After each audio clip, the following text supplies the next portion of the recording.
ونعوذ بالله من شرور أنفسنا ومن سيئات أعمالنا من يهده الله فلا مضل له ومن يضلل فلا هادي له أشهد أن لا إله إلا الله وحده لا شريك له وأشهد أن محمدا عبده ورسوله قال الله تعالى في كتابه الكريم يا أيها الذين آمنوا اتقوا الله حق تقاته ولا تموتن إلا وأنتم مسلمون أما بعد فإن أصدق الحديث كتاب الله وخير الهدي هدي محمد صلى الله عليه وسلم وشر الأمور محدثاتها وكل محدثة بدعة وكل بدعة ضلالة وكل ضلالة في النار اللهم صل على محمد وعلى آله وأصحابه ومن tabi'ahum bi ihsanin ila yaumiddin. Ayyuhal ikhwah azani wa azakumullah, alhamdulillah. Puji syukur kita panjatkan kehadirat Allah Subhanahu wa taala atas segala nikmatnya, sehingga di pagi ini alhamdulillah kita masih dimudahkan Allah taala untuk senantiasa berusaha istiqomah di jalannya, di antaranya dengan talabul ilm. Ayyuhal ikhwah azani wa azakumullah. Pada kesempatan pagi ini kita akan melanjutkan membacakan kitab Al-Arba'in An-Nawawiyah, yang kita masuk kepada hadis yang ke-37. Di dalam hadis yang ke-37 di sini bertemakan tentang masalah niat, yaitu niat yang baik atau niat untuk beramal yang baik akan mendapatkan pahala walaupun belum dilakukannya. Maka ini menunjukkan tentang karunia dan juga rahmatnya Allah Subhanahu wa ta'ala kepada hambanya.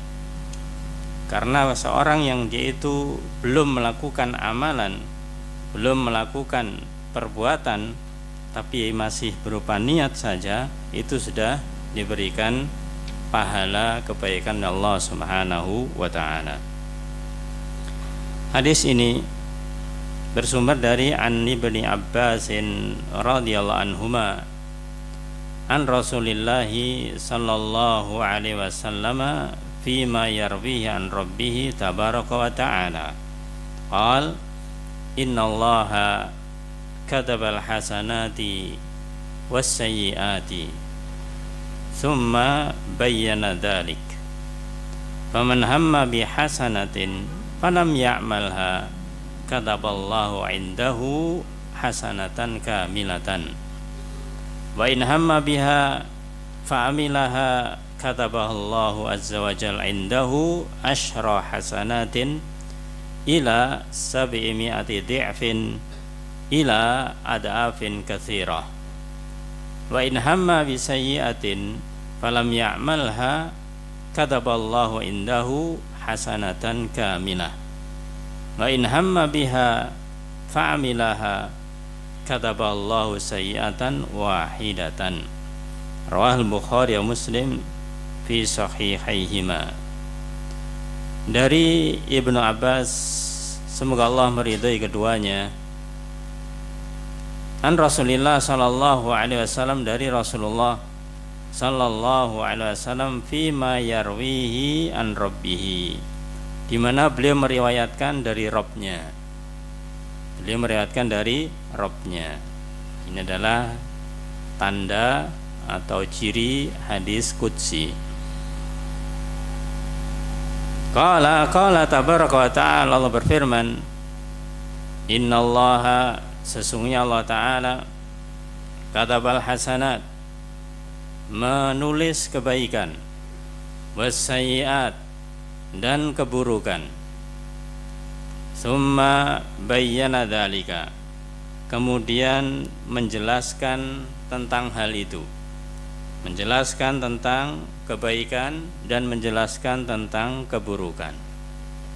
Artinya para jamaah bahwasanya di kehidupan dunia ini itu ada amalan-amalan baik dan amalan-amalan yang buruk, yang kedua-duanya sudah dijelaskan Allah Subhanahu wa ta'ala.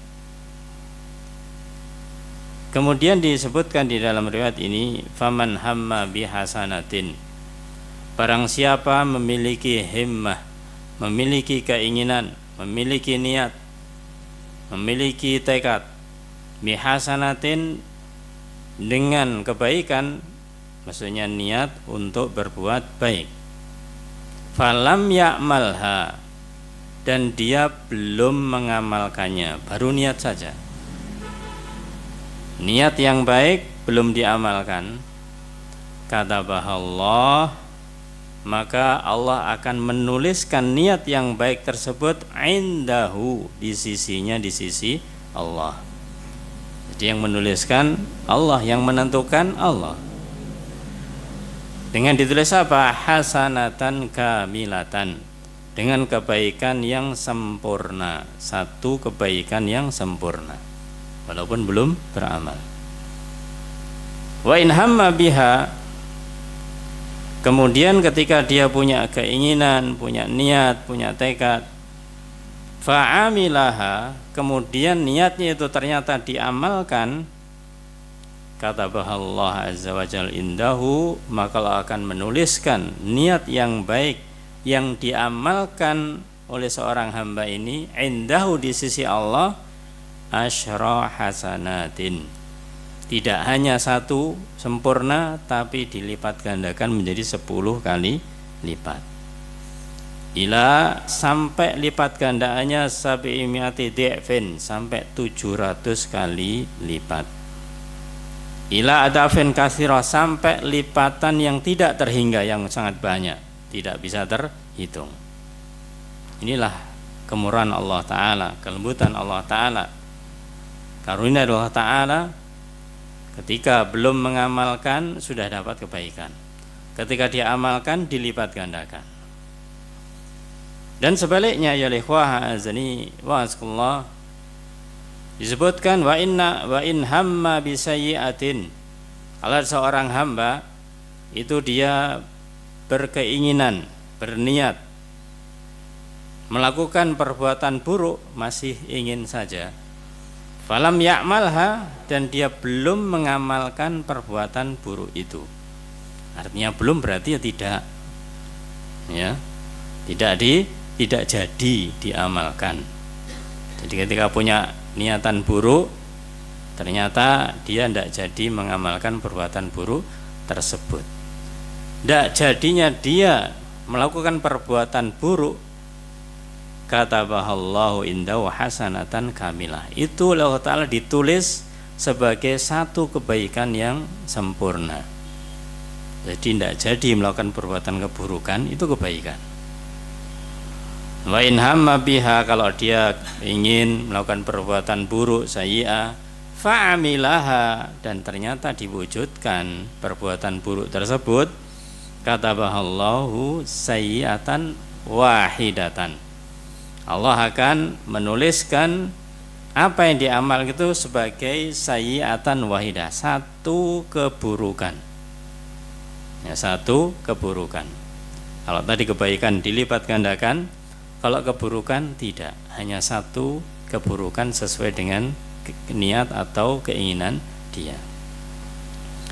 Ayolah wahazani wa asqullah. Ini adalah hadis yang sahih dari Bukhari dan Muslim, Muhammad dan yang lainnya. Ada beberapa riwayat-riwayat yang semisal dengan ini. Kalau yang di dalam riwayat ini disebutkan terkait dengan masalah niat dengan istilah hamma, himmah, keinginan. Kemudian ada riwayat yang lainnya, yaitu di dalam riwayat dari Imam Bukhari dan juga Imam Muslim, tapi sumber Imam Bukhari dari Abu Hurairah radhiyallahu an, yang dimana Rasul bersabda, Allah berfirman, idza arada abdi, di sini pakai lafaz arada, kalau tadi hamma. Idza arada abdi, jika hambaku menginginkan, ayak malasayiatan, menginginkan akan melakukan perbuatan buruk, fala taktubuha alaih, maka Allah berfirman kepada malaikat, la taktubuha alaih, jangan kalian tulis dulu. Jadi Allah berfirman kepada malaikat, ketika ada hamba berkeinginan dia berbuat buruk, jangan ditulis dulu. Hatta ya'malaha, sampai dia mengamalkan perbuatan buruk tersebut. Fa'in amilaha, kalau ternyata keinginannya diwujudkan dalam amalan, faktubuha, barulah kamu tulis wahai malaikat, bimisliha, yang semisalnya. Tadi dikatakan sebelumnya itu sayyi'atan wahidatan, satu keburukan. Wa in tarakaha min ajli, kalau ternyata dia punya niat yang buruk, terus ternyata dia meninggalkan, tidak jadi mengamalkan, min ajli, ini catatan pentingnya, karenaku, karena Allah Subhanahu wa ta'ala, faktubuha lahu hasanatan, tulislah padanya satu kebaikan. Satu kebaikan. Jadi riwayat ini para jamaah, ini ada tambahan penting. Kalau yang di depan itu masih umum, artinya kalau orang niat berbuat buruk, dia meninggalkannya, maka dapat satu kebaikan. Ini adalah lafadz wa in tarakaha min ajli. Kenapa dia meninggalkan keinginan buruknya? Nanti ada beberapa macam sebab. Ya, insyaallah nanti kita sampaikan di bagian akhir itu. Tapi di sini lafadznya kalau karena Allah Ta'ala, maka ditulis kebaikan. Kalau bukan, ya nanti akan ada penjelasan.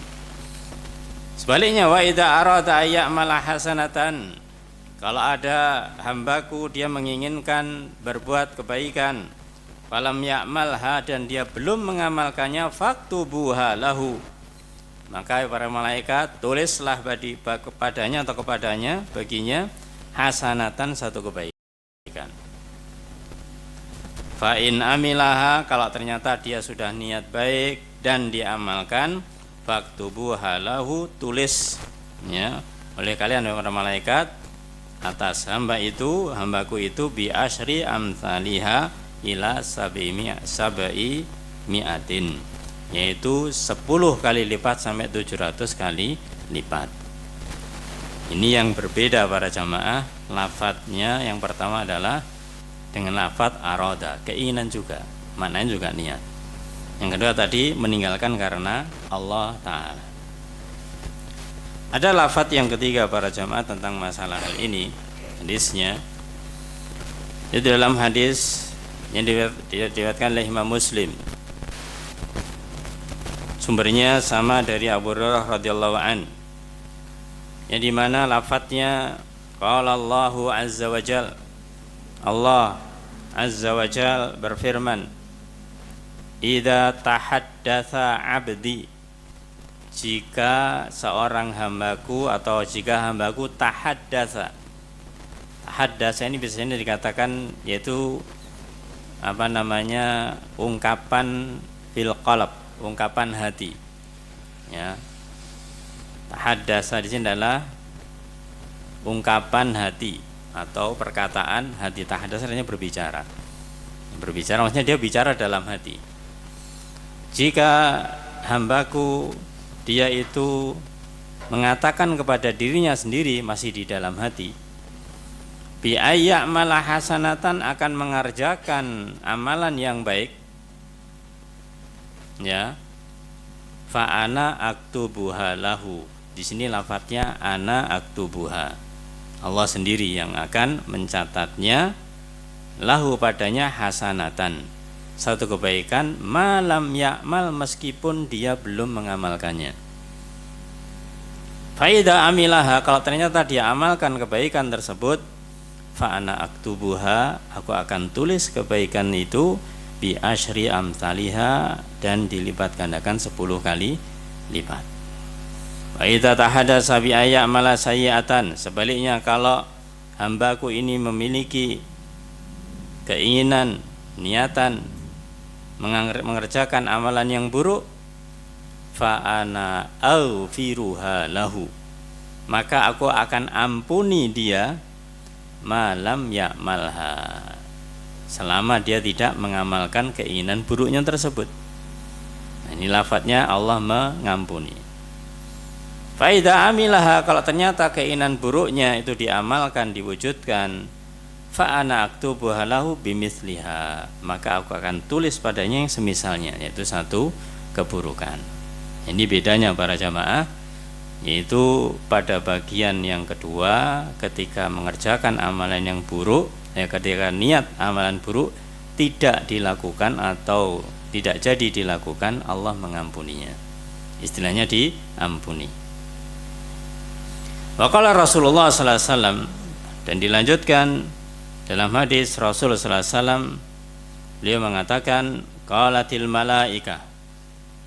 Kemudian malaikat berkata, mengatakan, menyampaikan kepada Allah Ta'ala, Rabbi, ya Rabbi, ya Allah, daka abduka yuridu ayya'mala sayyi'atan.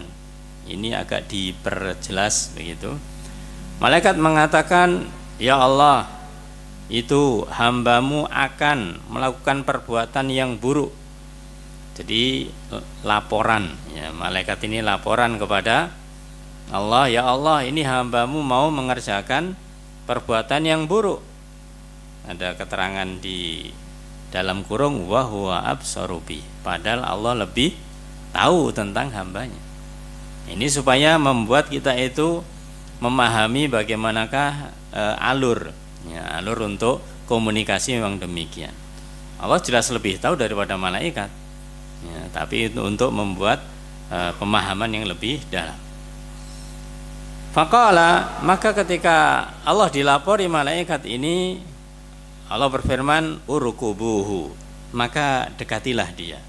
Ya, dekatilah dia, artinya pantau dia. Ketika dia punya keinginan yang buruk, ya, maka pantau dulu, dilihat, ya, dilanjutkan apa tidak.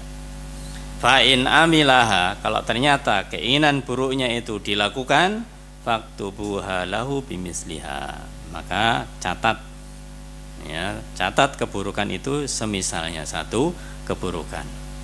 Wa in tarakaha faktubuha lahu hasanatan, kalau ternyata setelah kamu pantau hai malaikat dan ternyata dia meninggalkannya, enggak jadi berbuat buruk, faktubuha lahu hasanatan, maka tulis padanya satu kebaikan.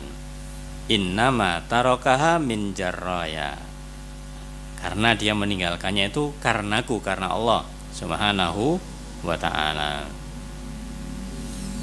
Wa qala Rasulullah sallallahu alaihi wasallam, dan juga Rasul sallallahu alaihi wasallam bersabda, idza ahsana ahadukum islamahu, jika salah seorang di antara kalian itu bagus Islamnya, bagus keislamannya, fakullu hasanatin ya'maluha, maka semua kebaikan yang dia lakukan, tuktabu bi asri amthaliha, itu akan ditulis dan dilipat gandakan 10 kali lipat, ila sab'imiati di'fin, sampai 700 kali lipat. Wa kullu sayyi'atin ya'maluha, dan sebaliknya semua keburukan yang akan dia lakukan atau yang sudah dia lakukan, tuktabu bimisliha, ditulis yang semisalnya saja, hatta yalqallah, sampai dia bertemu Allah Subhanahu wa ta'ala. Itu 3 riwayat para jamaah, yang dimana meskipun berbeda-beda tapi sebenarnya memiliki satu makna.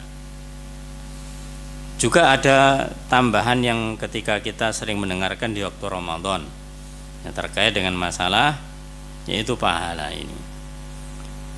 Dari Abu Hurairah radhiyallahu an, Rasul bersabda, kullu amal bini Adam yudha'afu, semua amalan anak Adam itu akan dilipat gandakan. Amalan apa yang dimaksud? Amalan kebaikan, ya. Al hasanatu asyru amsalihha, satu kebaikan dilipat gandakan 10 kali lipat, ila sab'imiati di'fin, sampai 700 kali lipat. Qala Allah azza wa jalla, Allah berfirman, illa saum, kecuali puasa, fa innahu li wa ana ajzi bih, ya, saum, puasa ini maka itu sesungguhnya untukku, ya, milikku, miliknya Allah Ta'ala. Wa ana ajzi bih, dan aku akan membalas orang yang melakukan puasa tersebut. Allah sendiri yang membalas. Kenapa? Yada'u syahwatahu wa ta'amahu min ajli, karena dia meninggalkan syahwatnya, makanannya, termasuk minumannya itu karena aku, karena Allah Subhanahu wa ta'ala. Perhatikan para jamaah, pada asalnya kebaikan itu dilipat gandakan. Tapi karena puasa itu urusannya dengan Allah langsung, Allah akan memberikan balasan tersendiri. Kalau Allah memberikan balasan tersendiri, jangan ditanya berapa balasannya. Ya, tentunya lebih besar, ya, karena Allah sendiri yang membalas. Tidak dikatakan dilipat gandakan. Dalam riwayat Abu Dar, dari Rasulullah SAW beliau bersabda, yaqulullah azza wa jalla, Allah berfirman, man jaa bil hasanati, barang siapa dia melakukan al hasanah, kebaikan, falahu asyru amsalihha, maka dia akan mendapatkan 10 kali lipat, wa azidu, dan aku akan tambahkan kepadanya. Jadi awalnya 10 dan Allah akan menambahkan sesuai dengan yang Allah inginkan. Man jaa bis sayyi'ah, dan siapa yang mengerjakan keburukan, fajazauhu sayyi'atun misluha, maka balasannya aku, ya, akan tulis dia, yaitu dengan keburukan semisalnya. Aku balas dengan keburukan semisalnya, au firu, atau aku ampuni. Ini kemurahannya Allah. Ya, dianggap keburukan atau dianggap dosa, atau Allah ampuni dosa tersebut. Ayo ikhwah azani wa azakullah. Satu riwayat lagi sebelum kita jelaskan syarahnya, dari Anas bin Malik radhiyallahu an, dari Rasulullah sallallahu alaihi wasallam, beliau bersabda, Allah berfirman, man hamma bihasanatin, barang siapa memiliki keinginan, memiliki niat dengan kebaikan, falam ya'malha, dan dia belum mengamalkannya, kutibat lahu hasanatan, ditulis baginya satu kebaikan. Fa in amilaha, kalau dia melakukan kebaikan itu, kutibat lahu asyron, maka ditulis 10 kali lipat.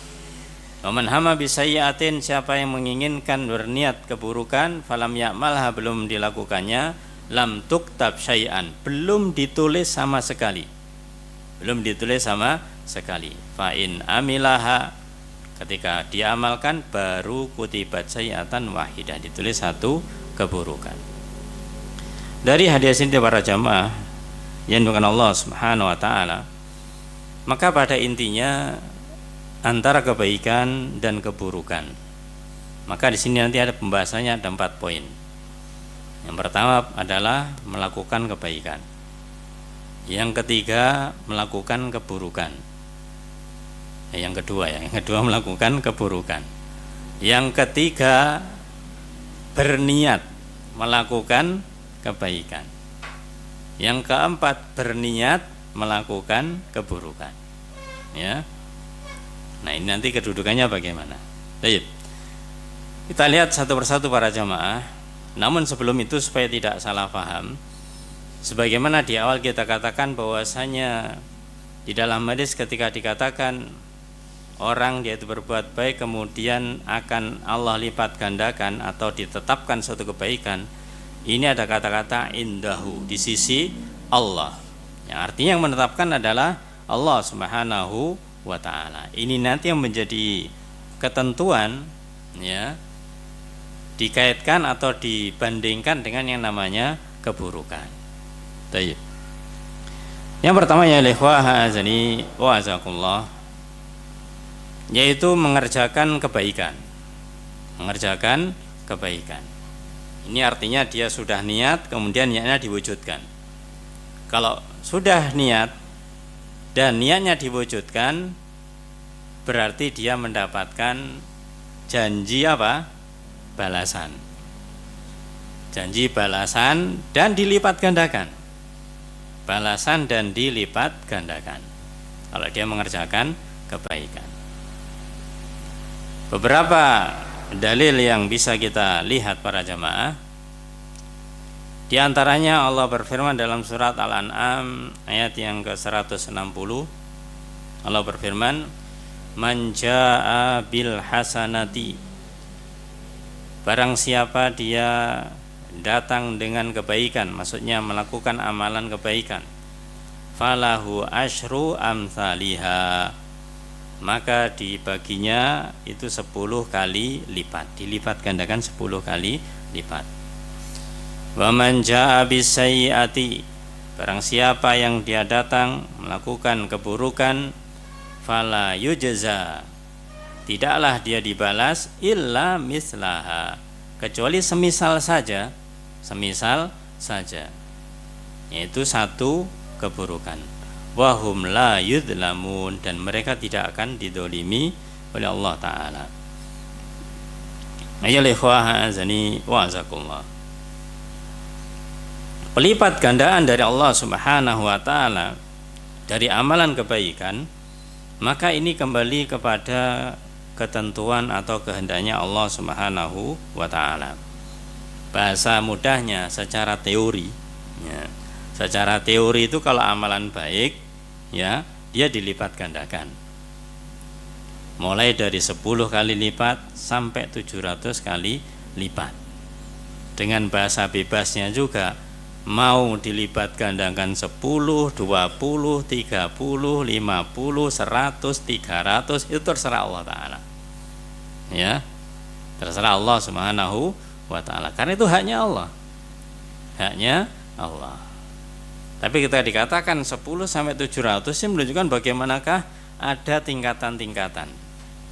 Dan banyak, bisa naik begitu. Semakin bagus kualitas amalannya, maka lipat gandanya juga semakin naik.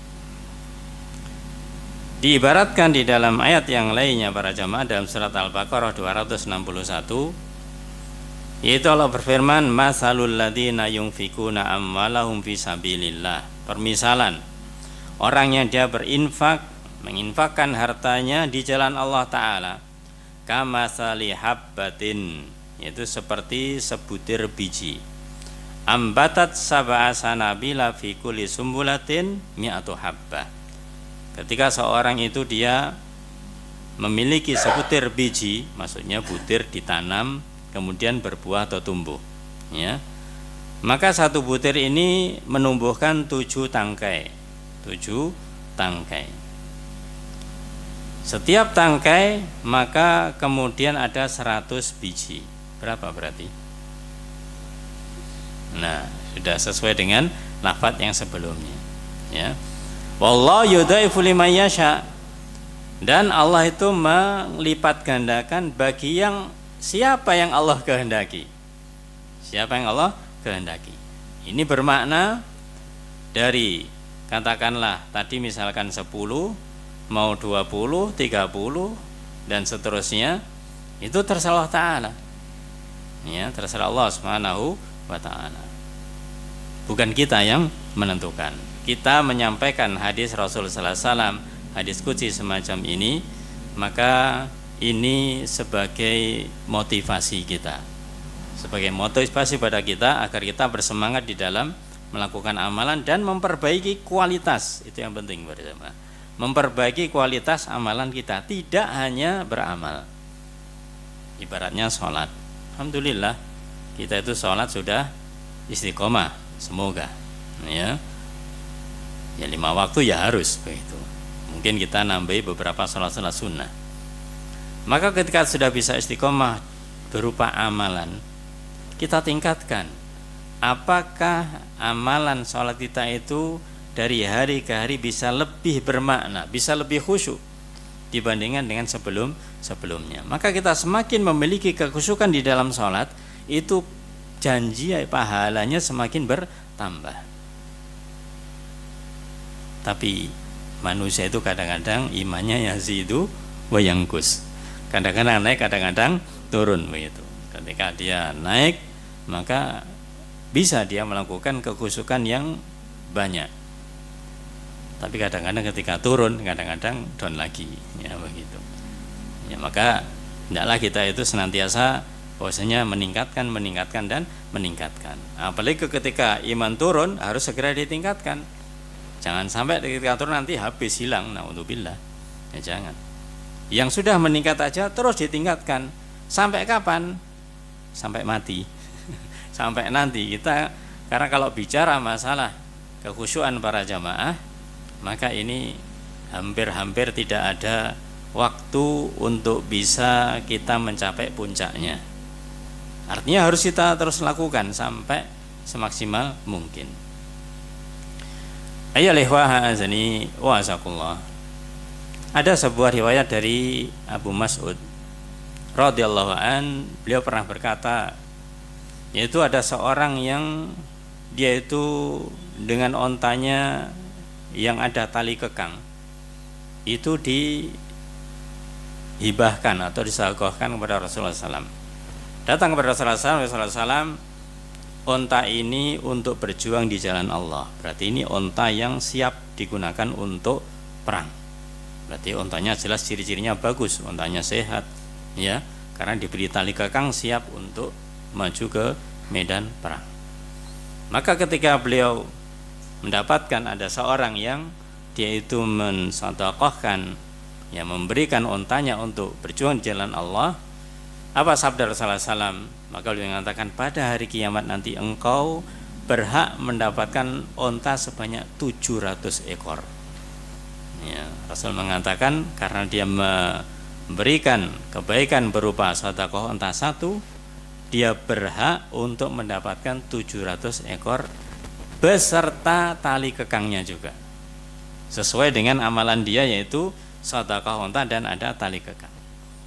Nah, ini menunjukkan bagaimanakah balasan Allah Ta'ala itu sesuai dengan amalannya, sesuai dengan amalannya. Adapun tadi para jamaah, satu riwayat yang kita katakan terkait dengan masalah siam, masalah puasa, maka ada riwayat atau lafaz dari Allah Ta'ala, fa innahu li wa ana ajzi bih. Maka ini berapanya ya kita tidak tahu. Yang jelas dia lebih banyak dari yang angka. Angka yang ditunjukkan berapa? 10 dan 700. Ada lagi setelahnya ila atau kasirah sampai tidak terhingga. Nah, itu yang tidak ada angkanya. Ini lebih besar. Tidak bisa diarahkan kepada mungkin 20, mungkin 100, mungkin 300, enggak. Karena Allah sendiri yang memberikan. Kenapa puasa itu dijadikan atau balasannya tanpa batas, tidak terhingga? Karena Allah sendiri yang memberikan. Dan puasa itu hakikat intinya itu adalah merupakan bentuk kesabaran yang terbaik. Orang yang dia itu puasa, dia itu bagaimanapun kondisinya itu menunjukkan kesabaran dia. Yang kasat mata bagi kita para jamaah, kesabaran dia dalam menahan diri dari makan, minum dan membatalkan puasa mulai dari subuh sampai maghrib, itu sabar, adalah berupa kesabaran. Sehingga Allah berfirman dalam surat Az-Zumar ayat 10, innama yuwaffas sabirun ajrahum bighairi hisab. Hanyalah orang yang bersabar yang disempurnakan pahalanya itu bighairi hisab, dengan tanpa batas. Ya, tanpa batas. Ada catatan dari Syekh Shalih Utsaimin rahimallahu taala terkait dengan perbedaan pelipat gandaan ini. Maka yang menentukan, beliau katakan, perbedaan yaitu pelipat gandaan kebaikan di antara manusia ini dibangun di atas perbedaan keikhlasan. Yang menentukan semakin baik atau semakin banyak dia itu dilipat gandakan, ini adalah keikhlasannya kepada Allah yang pertama. Kemudian beliau katakan wa mutaba'ah, dan mutaba'ah sesuai dengan contoh Rasulullah Shallallahu Alaihi Wasallam. Maka semakin seorang melakukan satu amalan, amalannya ini dibarengi dengan keikhlasan kepada Allah Ta'ala, dibarengi dengan ittiba sesuai dengan contoh Rasulullah SAW, maka semakin bermakna, semakin berkualitas, pahalanya semakin bertambah, semakin dilipat gandakan. Ya.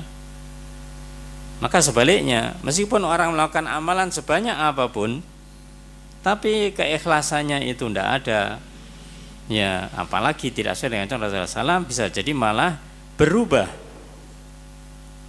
menjadi amalan yang buruk. Ya, berubah jadi amalan yang buruk. Ibarat dia melakukan sholat, ternyata sholatnya sudah tidak ikhlas, ya, tidak sesuai dengan contoh Rasul lagi, ya bisa jadi kebid'ahan, ya. Maka ini adalah berubah menjadi keburukan yang mengkhawatirkan. Ayo ikhwah azani wasakumullah. Jadi kalau kita bicara masalah pelipat gandaan pahala, itu hubungannya dengan apa? Amalan kebaikan yang sudah dilakukan. Ya, amalan kebaikan yang sudah dilakukan. Adapun belum nanti ya jangan bicara masalah pelipat gandaan. Ya, baik. Kedua, itu sebaliknya mengerjakan kejahatan, mengerjakan keburukan.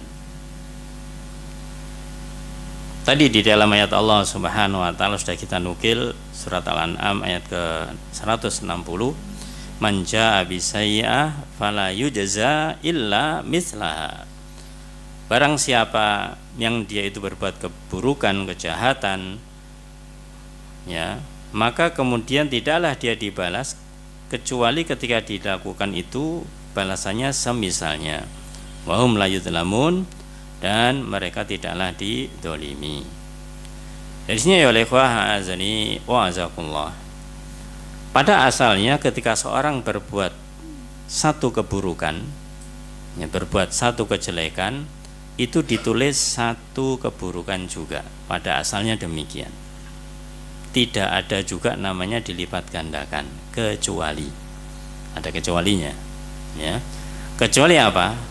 Kecuali ketika keburukan, kejahatan itu dilakukan yang bertepatan dengan misalkan yaitu waktu-waktu yang dihormati, bertepatan dengan tempat-tempat yang dihormati. Ini menjadi bertambah karena apa? Karena seharusnya tidak boleh dilakukan, dia malah melakukannya di waktu yang di mana waktu itu dihormati, yang pahala dilipat gandakan, dia malah melakukan keburukan di situ. Nah, ini contohnya di dalam surat At-Taubah ayat 36. Dalam surat At-Taubah ayat 36 Allah berfirman, inna iddatasyhur indallah isna asyara syahra. Sesungguhnya jumlah bulan menurut Allah di sisi Allah itu 12 bulan. Ya. Ini bulan yang adalah bulan Islam, mulai dari Muharram sampai Dzul Hijjah. Fi kitabillah, di dalam kitab Allah, yauma khalaqas samawati wal ard, yang di saat ketika Allah menciptakan langit dan bumi. Minha arba'atun hurum. Di antara 12 bulan itu ada 4 bulan yang hurum, 4 bulan haram. Maksudnya bulan yang disucikan, bulan yang mulia. Dzalika dinul qayyim, itulah agama yang lurus, yang menjelaskan bahwasanya di antara 12 bulan ada 4 bulan yang disucikan. Allah berfirman, fala tadlimu fihinna anfusakum. Maka janganlah kalian mendolimi diri kalian sendiri di bulan-bulan tersebut. Bulan apa? 4 bulan. Apa itu 4 bulan ini? Yang 3 itu berurutan, yang 1 tidak. Yang berurutan apa? Dzul apa? Dzul Qa'dah, Dzul Hijjah, Muharram. Yang 1 Rajab. Yang 1 adalah Rajab. Ini dikatakan yaitu arba'atun hurum, yaitu bulan-bulan 4 bulan yang haram, ta'asyhurul hurum. Ini karena Allah menjadikan ini adalah bulan-bulan yang mulia, maka siapa yang melakukan kebaikan, perbuatan yang baik di sana, maka dia akan mendapatkan pahala yang besar. Sehingga Allah melarang la tadlimu fihinna anfusakum, jangan kalian mendolimi diri kalian sendiri di bulan itu. Dengan bahasa mudahnya, jangan berbuat dosa, jangan berbuat keburukan di bulan-bulan tersebut. Ya, maka yang dijelaskan oleh Imam Qatadah rahimahullah taala, beliau mengatakan, ketahuilah bahwasanya kedoliman di bulan haram itu lebih besar dosanya, lebih besar dosanya daripada di bulan lain, karena dia melakukan keburukan di bulan yang mulia. Kalau di selain bulan itu tadi kembali ke asal, satu keburukan, ya dia mendapatkan dosa 1. Tapi ketika dilakukan di bulan yang dimuliakan, maka dia dilipat gandakan atau lebih besar. Ya, lebih besar bahasanya itu lebih besar dosanya daripada di bulan-bulan yang lainnya. Juga dalam surat Al-Baqarah surat ayat 197 terkait dengan haji, al-hajju asyurum ma'lumat. Haji itu pada bulan-bulan yang sudah diketahui, dimaklumi. Faman farada finnal hajja, barang siapa yang dia mengerjakan haji, Allah firmankan fala rafatha wala fusuqa wala jidala fil hajj. Maka jangan berbuat rafas, yaitu berkata-kata yang jorok. Kemudian fala fusu wala fusuk, berbuat fasikan, maksiat. Wala jidal fil hajj, dan jangan berjidal, yaitu bertengkar di dalam haji. Karena bulan haji bulan yang mulia, maka melakukan perbuatan yang buruk di waktu itu dosanya juga semakin besar. Semakin besar. Ayyuhal ikhwah azani wa azakallah. Itu terkait dengan masalah waktu. Waktu-waktu yaitu bulan-bulan haram. Ada juga terkait dengan masalah tempat. Melakukan dosa yaitu di tempat yang mulia. Di tempat yang mulia. Diriwayatkan dari Ibnu Umar radhiyallahu anhuma, beliau mengatakan terkait dengan ayat yang kita sebutkan tadi tentang masalah haji. Maka beliau katakan kefasikan yang disebutkan di ayat ini ialah melakukan kemaksiatan pada Allah, baik berburu ataupun yang lainnya. Beliau juga mengatakan bahwasanya kefasikan mengerjakan kemaksiatan kepada Allah di tanah haram. Jadi yang dimaksud adalah kenapa keburukan ini kemudian dia semakin besar? Karena dia melakukannya di tanah haram. Di tanah haram. Maka dalam ayat Allah Ta'ala surat Al-Hajj ayat yang ke-25 Allah berfirman, wa may yurid fihi bi ilhadi bidulmin nudikhu min adabin alim. Barang siapa yang bermaksud melakukan kejahatan, ini masih bermaksud kejahatan, yaitu bi ilhadin, secara melampaui batas, secara zalim, ya, nudikhu min adabin alim. Di mana dia melakukannya? Di Masjidil Haram. Maka kami berikan rasa padanya siksa yang pedih. Nah, ini melakukan satu keburukan, asalnya dia dapat dosa satu, tapi karena dilakukannya di tanah haram, di Masjidil Haram, Allah katakan yaitu nudikhu min adabin alim, akan kami berikan rasa atau dia akan merasakan adab yang pedih. Namanya adab yang pedih tidak hanya balasan satu keburukan saja. Ya, ini menunjukkan bahwasanya ketika seseorang katakanlah berbuat maksiat, kalau di tempat kita misalkan di luar masjid, ya tetap maksiat, tetap tidak boleh. Tapi ternyata perbuatan itu dilakukan di dalam masjid, lebih besar dosanya. Karena masjid tempat yang mulia, begitu. Jadi asalnya sama-sama perlakuannya sama, amalnya sama. Kenapa dosanya berbeda? Karena tempat yang dilakukannya berbeda. Tempat yang melakukan berbeda.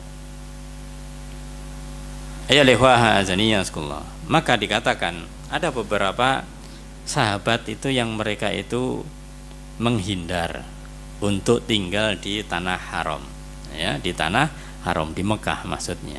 Kenapa? Karena mereka khawatir melakukan perbuatan dosa sehingga dosanya lebih besar dibandingkan dengan di luar tanah haram. Ya, di antara disebutkan seperti Ibnu Abbas, Abdullah bin Amr, kemudian juga Khalifah Umar bin Abdul Aziz rahimahullah ta'ala. Nah, ini menunjukkan kita itu ketika melakukan satu perbuatan salah, perbuatan dosa, tetap dosa. Tempat yang kita melakukan dosa, kalau itu adalah tempat yang mulia, dosanya bisa semakin besar. Ya, ambil contoh misalkan ada seseorang dia itu berbuat maksiat di luar, ya tadi di luar masjid, ya tetap maksiat, tetap dosa. Kemudian dia lakukan di masjid, tambah besar dosanya. Ibaratnya ada orang misalkan judi, ya, karena itu judi di luar ya tetap dosa, ya, karena tidak ada tempat lain kecuali masjid, dilakukan di masjid, nah, ini tambah besar dosanya. Ini dua poin yang membuat keburukan yang tadinya dibalas hanya satu, semisalnya bisa menjadi lebih besar karena faktor waktu dan tempat. Ada juga yang ketiga para jamaah, yang membuat dosa itu semakin besar itu faktor dari kehormatan pelakunya. Jadi orangnya ini siapa yang melakukan? Siapa yang melakukan? Kalau yang melakukan perbuatan maksiat, ibaratnya orang yang awam, dia berbuat maksiat, dibandingkan dengan orang yang alim, berbuat maksiat yang sama. Ada orang alim berbuat maksiat, ada orang awam atau orang jahil berbuat maksiat. Perbuatan maksiatnya sama persis. Perbuatan maksiatnya sama persis, katakanlah demikian. Kira-kira dosanya itu sama apa tidak? Nah, dosanya sama atau tidak? Dosanya tidak sama para jemaah. Karena namanya orang jahil, orang awam, dia tidak punya ilmu. Dia melakukan keburukan, kejahatan mungkin karena tidak tahu, karena memang bandel bahasanya begitu, diberitahu wis pokoknya menurut hawa nafsu lah begitu. Sementara orang alim, ya, dia tahu ilmunya tapi dia langgar. Nah, ini lebih berat. Ini lebih berat dosanya.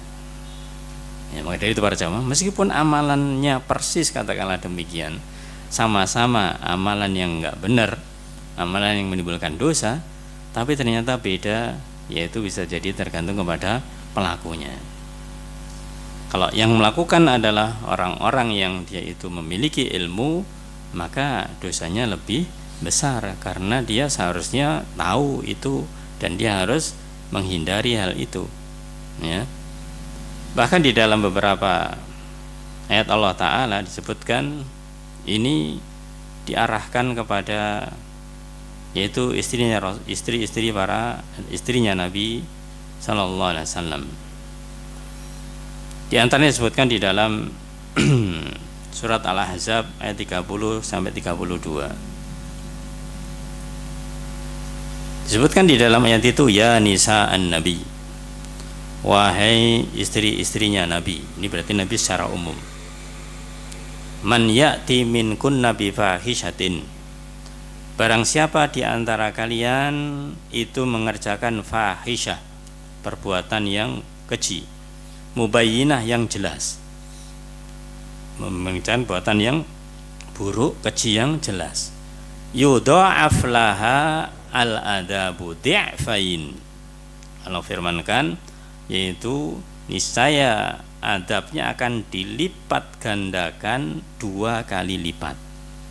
Ini tujuannya kepada siapa tadi? Nisa an-nabi, istri-istrinya para nabi, ya. Wa kana dzalika 'ala Allah yasir, dan itu mudah bagi Allah Subhanahu wa taala. Kemudian disebutkan berikutnya para jemaah dalam ayat Allah Ta'ala, wa may yaqnut minkunna lillahi wa rasulih, namun barang siapa di antara kalian wahai istri Nabi yang dia itu taat kepada Allah, kepada Rasulnya, wa ta'mal sholiha, dan mengerjakan perbuatan yang soleh, nu'tiha ajroha marrataini, ya, maka kita beri atau kami berikan kepadanya itu 2 kali lipat pahala. Wa atadna laha rizqan karima, lebih banyak. Ya, kalau makan perbuatan taatan tidak hanya dilipat gandakan 2 kali, wa atadna laha rizqan karima, dan kami siapkan, ya, yaitu rezeki yang mulia. Kami sediakan rezeki yang mulia baginya. Ini tetap kebaikan masih lebih banyak balasannya daripada keburukan. Dan ayat ini yang menunjukkan berikutnya, ya nisa'an nabi, wahai istri Nabi, lastunna ka'ahadim minan nisa, kalian semuanya wahai istri Nabi itu tidak seperti perempuan-perempuan yang lain, ya, tidak sama dengan perempuan yang lain. Ini taqaitunna, jika kalian itu bertakwa, ya, ini taqaitunna fala tahdhana bil qaul, ya, maka janganlah kalian itu merendahkan suara kalian. Merendahkan suara kalian karena apa? Karena kalau merendahkan suara, kemudian fayat ma'alladzi fi qalbi maradun, maka kalau ada orang hatinya itu sakit, maksudnya dia itu hatinya buruk, dia akan tertarik. Dia akan tertarik dengan suara itu, bangkit nafsunya, tergoda begitu. Ya, wa qulna qaulan ma'rufa, namun ucapkanlah kalimat-kalimat atau kata-kata yang baik. Nah, ini sebagai dalil para jamaah bahwasanya kedudukan seseorang itu mempengaruhi akibat amal perbuatannya. Nah, ini kemudian jangan berpikir kebalik. Waduh, kalau saya semakin ngaji, semakin ngerti ilmu, kalau berbuat dosa berarti dosanya semakin besar. Ya sudah, kalau gitu nggak usah ngaji sajalah, biar dosanya kecil-kecil terus begitu. Ya, ini pemikiran yang salah, ya, pemikiran yang tidak benar. Kalau kita tidak pernah belajar, nggak pernah ngaji, ya nggak tahu itu benar itu salah. Orang yang dia itu orang jahil, benar salah tidak tahu, bukan berarti kemudian dia bebas, ya dosa terus. Meskipun dia jahil tetap dosa gitu loh, tetap perbuatan dosa. Tidak kemudian dia bebas dari dosa, tidak.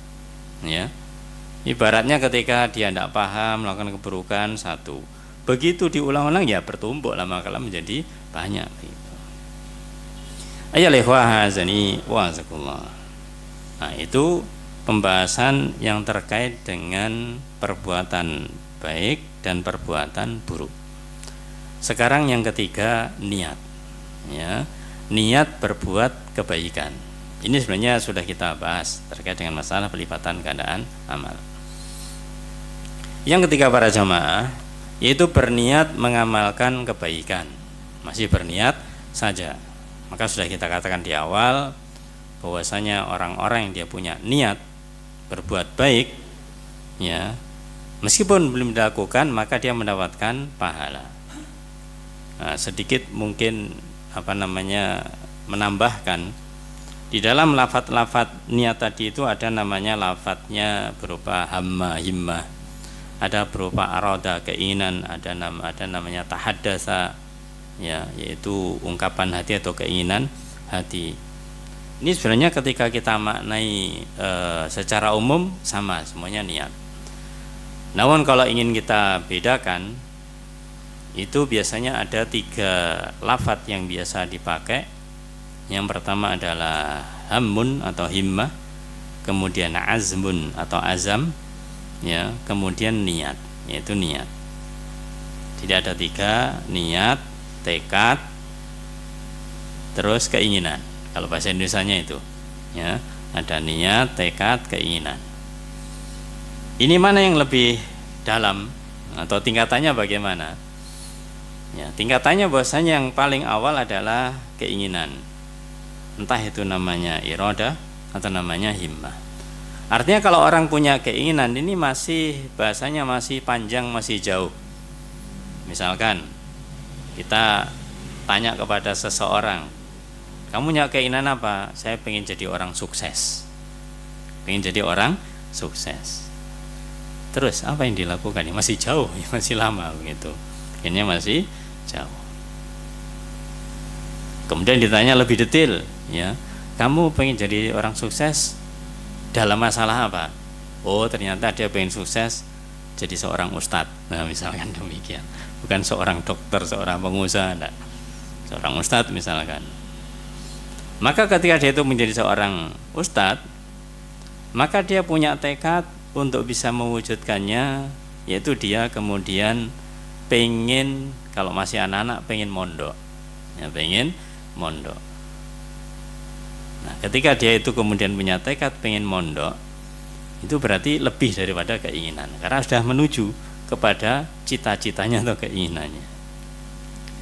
Dan nanti kalau dia itu sudah mendekati waktunya, sudah waktunya dia itu mondok, dia persiapkan semuanya, ya, kemudian misalkan tahun ajaran baru saya akan mondok, ya, maka sudah dipersiapkan semuanya. Kemudian mendekati waktunya dia kemudian berangkat. Maksudnya sebenarnya sudah daftar, sudah diterima, akhirnya dia berangkat menuju pondok tersebut. Nah, inilah yang namanya niat. Namanya niat itu karena mendekati amalan yang akan lakukan. Begitu juga kalau masalah-masalah katakanlah yang lain, ingin jadi dokter, jadi pengusaha dan yang lainnya seperti itu. Ini untuk membedakan antara yaitu keinginan, kemudian tekad, dan kemudian niat. Jadi yang namanya keinginan itu masih awal, tekad adalah keinginan yang kuat. Ketika diwujudkan jadi niat. Karena niat ini berbagai macam. Jadi lebih mengerucut namanya niat ini. Kalau keinginan itu masih luas, ini banyak keinginannya. Ketika tekad maka disempitkan lagi. Tekadnya ini. Lebih dari itu mau dilakukan maka majulah kepada yang namanya niat. Ini ketika dibedakan.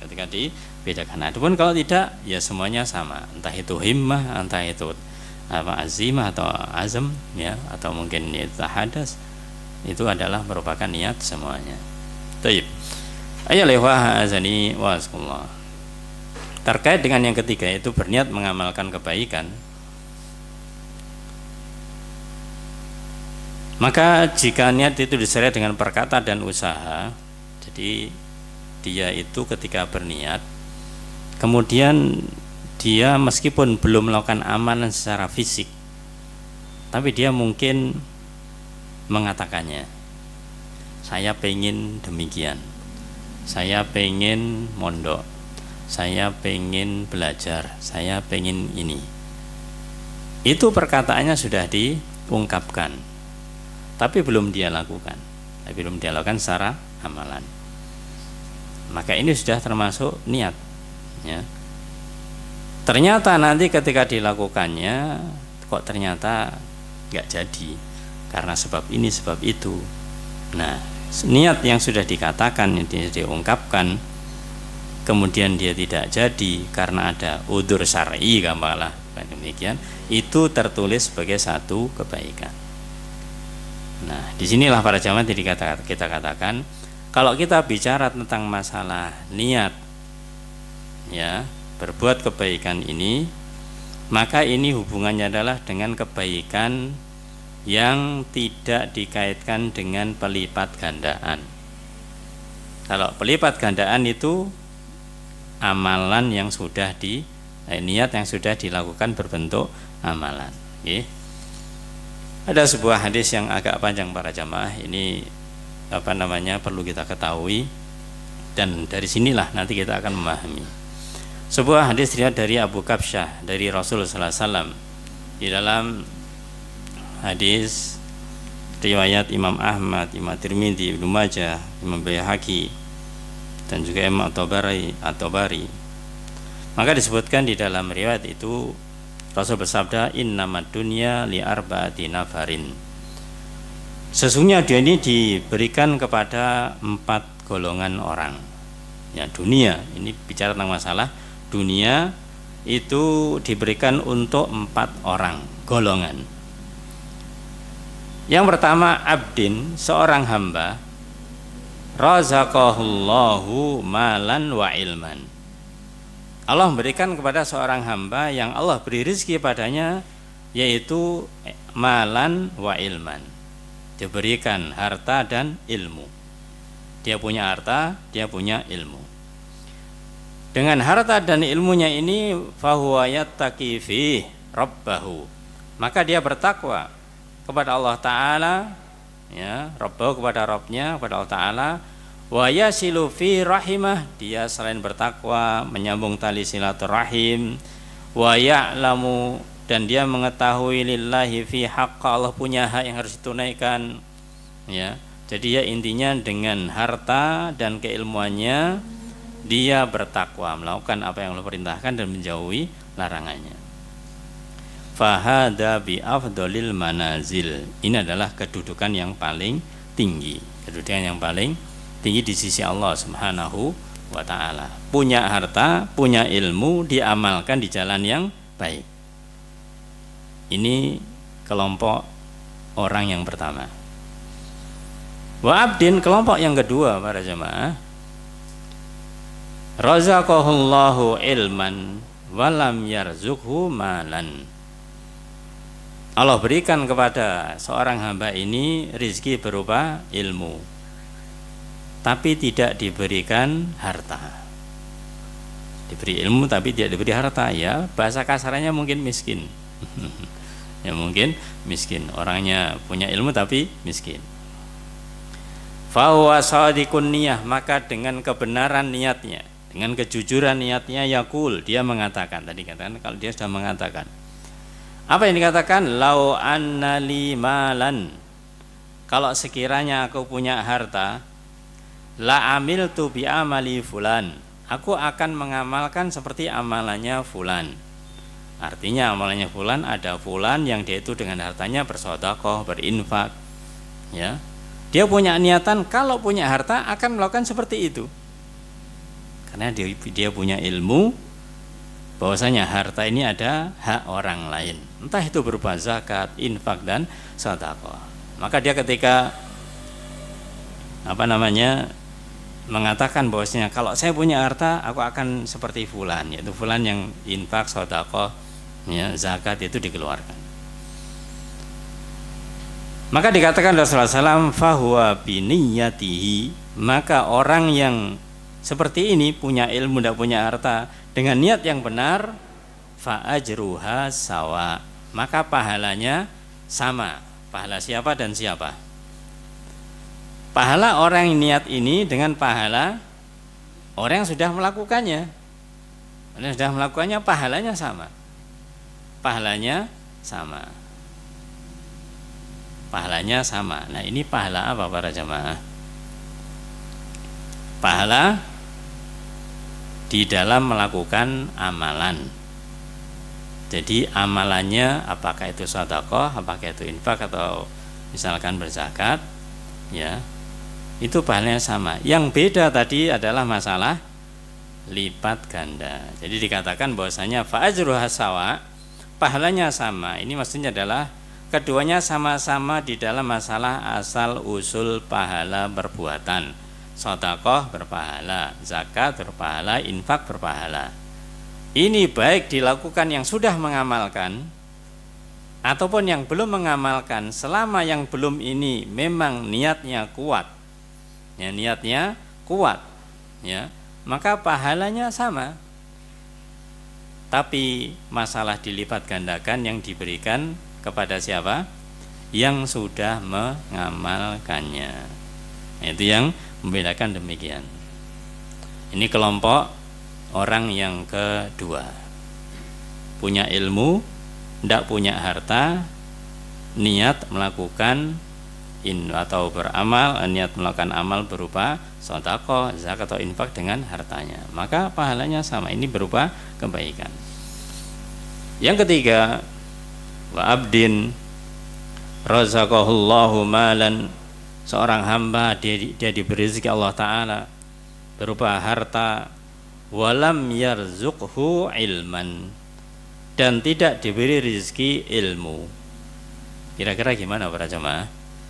Orang diberi harta tapi nggak punya ilmu, kira-kira hartanya digunakan untuk apa? Untuk sedekah, untuk infak, untuk bantu, nggak punya ilmunya. Ya malah digunakan sebaliknya, ya kan? Nggak punya ilmu, nggak punya ilmu.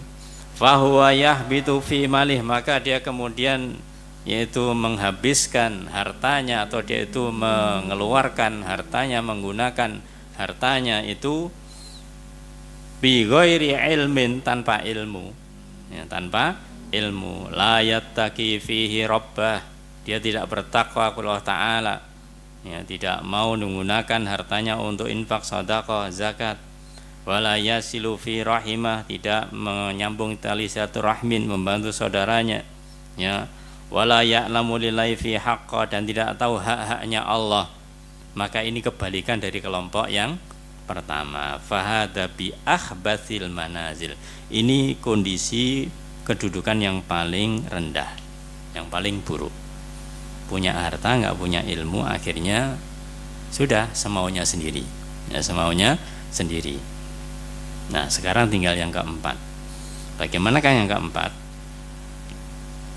Berarti siapa? Wa abdin lam yarzuqhullahu malan wala ilman, Seorang hamba yang dia tidak Allah beri rizki harta maupun ilmu, tidak punya harta dan tidak punya ilmu. Fahuwa yakul, ketika dia tidak punya harta, tidak punya ilmu, terus dia punya niatan, punya niatan. Lau annali malan, kalau aku memiliki harta, jika aku memiliki harta, la amiltu fihi bi amali fulanin, aku akan melakukan amalannya fulan. Nah, ini amalan apa yang dilakukan? Fahuwa biniyatihi fawizruhuma sawa, maka dengan niatnya itu maka dosanya sama. Berarti apa yang dilakukan niatnya? Dia niat melakukan apa? Nggak punya harta, nggak punya ilmu, berarti yang dilakukan keburukan. Dia berniat dengan harta untuk melakukan seperti fulan, berarti fulan ini dicontoh siapa? Ya orang berbuat yang maksiat, bukan berbuat baik. Dia tidak punya ilmu, maka meskipun dia itu belum sampai melakukan perbuatan buruk, tapi kalau punya harta niatannya ingin berbuat keburukan, maka dosanya sama. Ini ya strategi para jamaah, ya, supaya kita itu tidak mudah-mudah untuk ingin. Kemudian para jamaah, jadi itu niat untuk mengamalkan kebaikan dan ada lafadz di akhir dengan keburukan, maka kita kembali kepada yang orang berniat kebaikan. Kita bisa lihat di ayat Allah Ta'ala yang menunjukkan perbedaan orang-orang yang dia itu punya niat baik, ya, dan orang yang melakukan kebaikan. Dalam surat An-Nisa ayat 95-96 Allah berfirman, la yastawil qa'iduna minal mu'minin ghaira ulid darari wal mujahidin fi sabilillah bi amwalihim wa anfusihim. La yastawi, tidak sama al-qa'iduna minal mu'minin, orang-orang yang duduk, ya, dari orang mukmin. Duduk maksudnya tidak ikut perang, ya. Ghairu ulid doror, dia tidak ikut perang tanpa adanya udzur, tidak ada udzur. Dibandingkan dengan al-mujahidun fi sabilillah, dibandingkan dengan orang berjihad di jalan Allah bi amwalihim wa anfusihim, dengan harta dan jiwanya. Jelas tidak sama. Satunya berangkat perang dengan harta dan jiwanya, satunya duduk manis di rumah. Ya, jelas tidak sama. Dan tanpa udzur.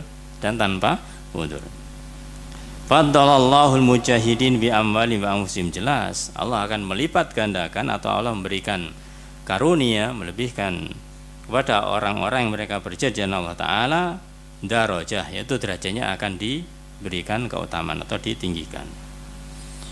Nah, tapi berikutnya dikatakan wa kullan wa'adallahul husna. Namun masing-masing Allah menjanjikan yaitu al-husna. Apa al-husna di sini? Kebaikan, secara umum kebaikan. Tapi kalau kita kembali kepada surat surat Al-Lail, wa amma man a'ta wattaqa wa saddaqa bil husna. Apa husna di situ? Al-jannah, surga. Meskipun dia ikut perang atau tidak perang, tapi Allah katakan mereka tetap mendapatkan janjinya surga. Ini maksudnya para jamaah, seorang mukmin yang dengan benar keimanannya, meskipun banyak kekurangannya, dia tetap diberikan janji surga. Akan tetapi jelas berbeda dengan orang-orang yang melakukan kebaikan, begitu. Wa faddalallahu al-mujahidina 'alal qa'idina ajran 'azima. Ini dikatakan Allah mengutamakan orang mujahidin di jalan Allah dibandingkan orang yang duduk, ya, dengan pahala yang besar bagi orang-orang yang mujahidin. Darajatin minhu, yaitu beberapa derajat dari Allah Ta'ala, wa maghfiratan, dan ampunan, wa rahmah, dan rahmah, wa kana Allahu ghafuran rahima, dan Allah Maha Pengampun lagi Maha Penyayang. Ayyuhal ikhwah azani wa azkullah. Ini dikaitkan dengan orang yang tidak pergi jihad di jalan Allah, yaitu tanpa udzur.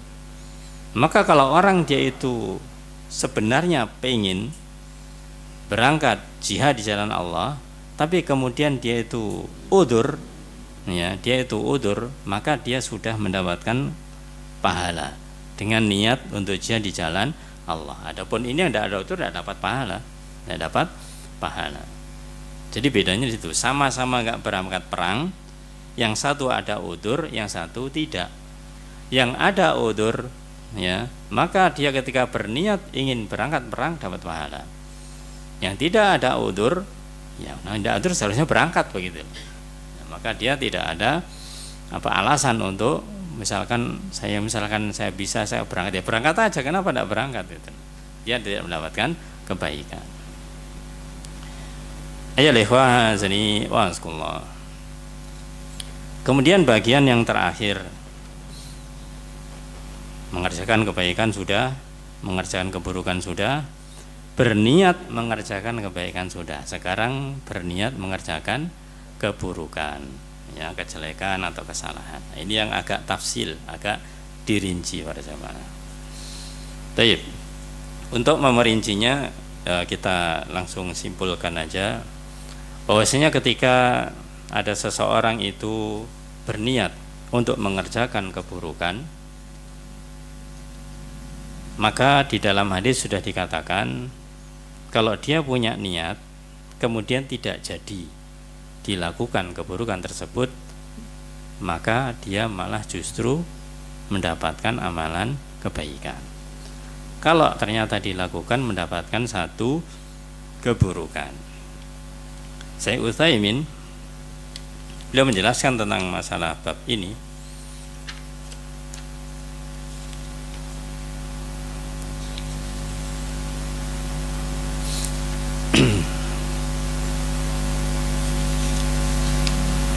Nah, beliau menjelaskan di dalam masalah hal ini. Nah, ini terkait dengan lafaz yang sempat kita sebutkan di sebelumnya. Kalau orang berniat berbuat buruk, terus kemudian dia meninggalkannya karena Allah. Nah, ini ada kata-kata pentingnya apa? Karena Allah. Ini yang dia itu mendapatkan kebaikan. Nah, disinilah salah satu perbedaan-perbedaan. Maka ketika orang dia itu berniat mengerjakan keburukan, kemudian tidak jadi dilakukan, ada 3 kondisi menurut Syekh Utsaimin.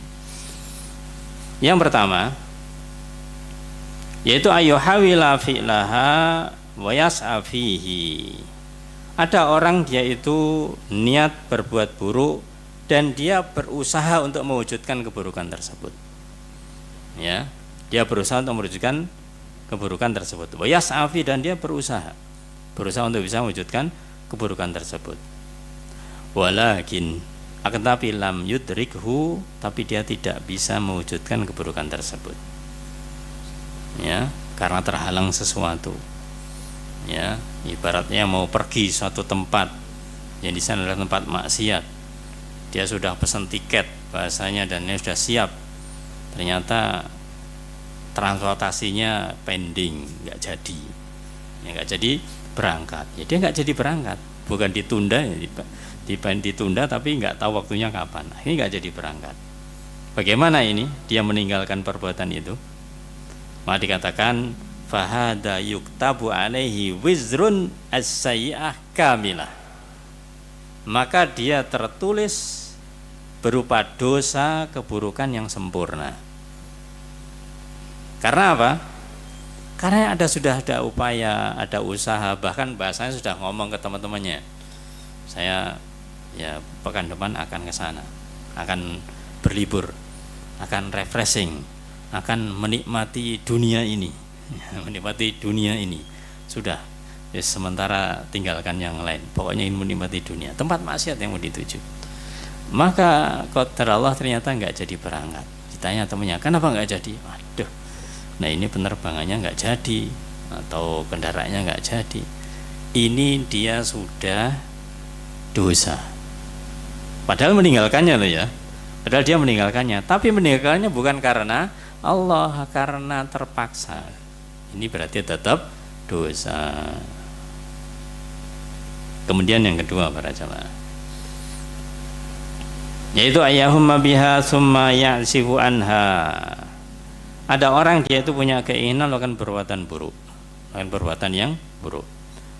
Kemudian dia yaitu meninggalkan perbuatan tersebut la khaufan minallah, bukan karena takut kepada Allah.